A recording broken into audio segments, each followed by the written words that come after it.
It's that time again. Save money now and buy these Nintendo Switch games before it's too late. I have years of experience buying games at the end of past console generations for cheap prices, and now some of them are worth hundreds, if not thousands.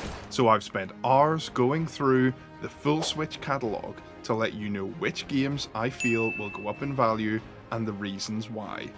Stick around until near the end of the video, as I've included a bonus item that isn't quite a game, but it's something you need to act on now and collect while the time is right. Okay, let's get to the games.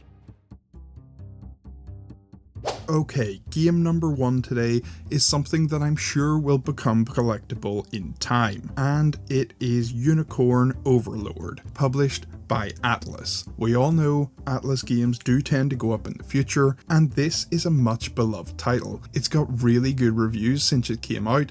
I've put a few hours into it, and it's one I'm desperate to get back to once I clear a bit of my backlog. The art style on this one is fantastic. It's got a unique kind of hands-off combat system, but it's definitely a little bit different, and the game overall is very interesting. You're going to get a lot of hours of gameplay from this. If it looks interesting to you, you can start to pick it up now for a half decent price. For a while there, it was hard to get a hold of, and I think this is one that has the potential to rise in the future. The AIE Collection. So Ori and the Will of the Wisps and Ori and the Blind Forest. These are games that originally released on the Xbox, and they're some of the first ones that I remember migrating over to Nintendo. These along with Cuphead, and it was really cool getting these games that previously had been Xbox only on different systems. These are some beautiful looking Metroidvania style games. They've got really nice and fun gameplay. If you're a fan of Metroidvanias, you'll definitely want to check these out. And as I said, they look absolutely fantastic. These blew me away on the Switch OLED. It really makes all the difference having that OLED screen. A fantastic experience. And I believe these are currently going out of print, so it may be time to get your hands on them while the going is good. Next up, we have a pair of Persona games. These are both limited run titles, so we've got Persona 3 and Persona 4 Golden. I think we all know that with the Atlas games and with the Persona series, they do tend to hold pretty high in value, and these are some awesome high quality games. The fact that we've already got Persona 5 on the Nintendo Switch is going to help with these as well, because players will want to own 3, 4 and 5. These are a great way to play them. Again, Persona 4 really pops on that OLED Switch, so if you have an OLED, this is a really nice one to pick up. It looks fantastic. There is a ridiculous amount of gameplay involved with these games, so if you manage to pick up a copy for a good price, you're definitely not going to be shortchanged on the amount of hours you will spend gaming. It's unfortunate that these titles were limited run only, but unfortunately that just seems to be the times we live in. If you want to pick these up now, it's going to have to be an eBay seller, or possibly Video Games Plus will have a rerun of these a few weeks or months down the line, and you can hopefully pick them up then. A couple of really solid titles. Prince of Persia. So this new Prince of Persia game from Ubisoft isn't one that I would normally put on the list. Ubisoft games, well, they don't really tend to hold value.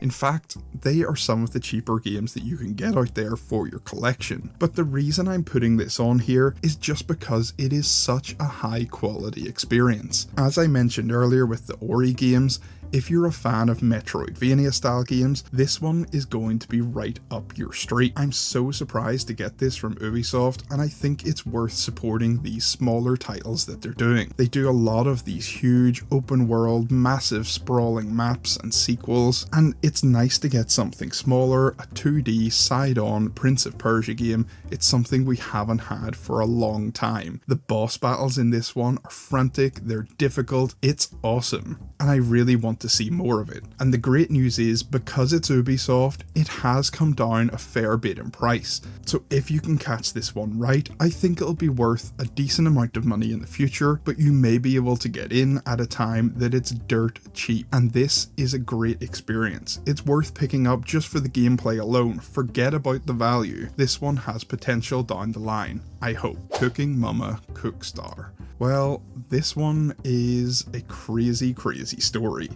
Those that were there at the time will remember Cooking Mama coming out on the Switch, and this brand new game in the series was exciting. We haven't had a Cooking Mama game for a while. That DS classic gameplay, people were looking forward to it, but the closer we got to release, things started to get strange. Really strange. Copies of this went up for pre-order and for sale, and then all of a sudden were pulled from shelves. There was no option to get them. There were rumours and stories floating around that this game was being used to mine Bitcoin through your Nintendo Switch, rumours that it made your console run too hot and would break it, and generally it was just really badly received. This one, unfortunately, isn't a great game. I try to put the best games possible on these lists, but sometimes something collectible will end up just being pretty rubbish. And this, unfortunately, is one of those. But due to the strangeness at the start, due to it having that kind of lore and backstory, it'll always be remembered as a part of the Nintendo Switch's story. I think this one is a bit easier to come by now, definitely in Europe at least. I know, I'm not sure about North America, but it's worth probably picking this one up while you have the chance, and with it having that little bit of story and lore behind it, it does make it an interesting little collectible to have on the shelf.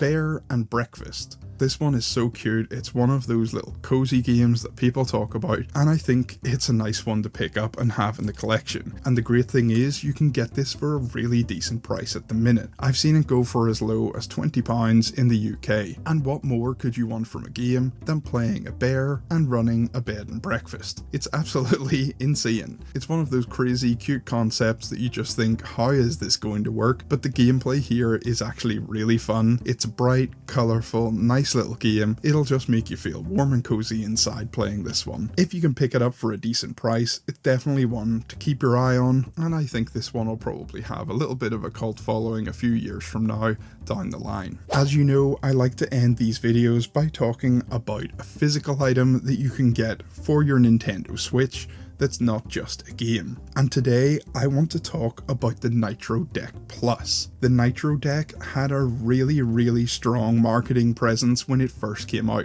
People were looking at this thing and thinking, great, it makes the Switch a lot more comfortable, it turns it into that kind of robust feeling like a Steam Deck, and that was great.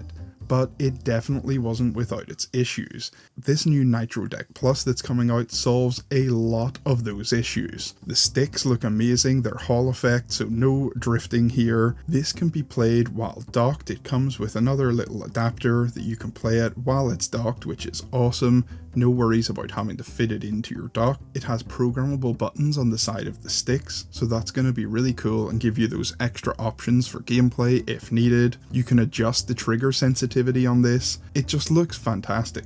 Overall, I think this is a far better option than the original Nitro Deck, which is unfortunate because they seem to have kind of flooded the market and they have released this one so quickly on its heels. It almost feels like this is what the Nitro Deck should have been. If you haven't dove into the Nitro Deck as of yet, definitely consider going for the Nitro Deck Plus instead. It looks like a massive upgrade on the original. And I do love having my different controller options for the Nintendo Switch, both handheld and dock, and this is certainly a really cool option if you're a handheld player. I want to thank you all very much for watching, and I will see you all in the next one.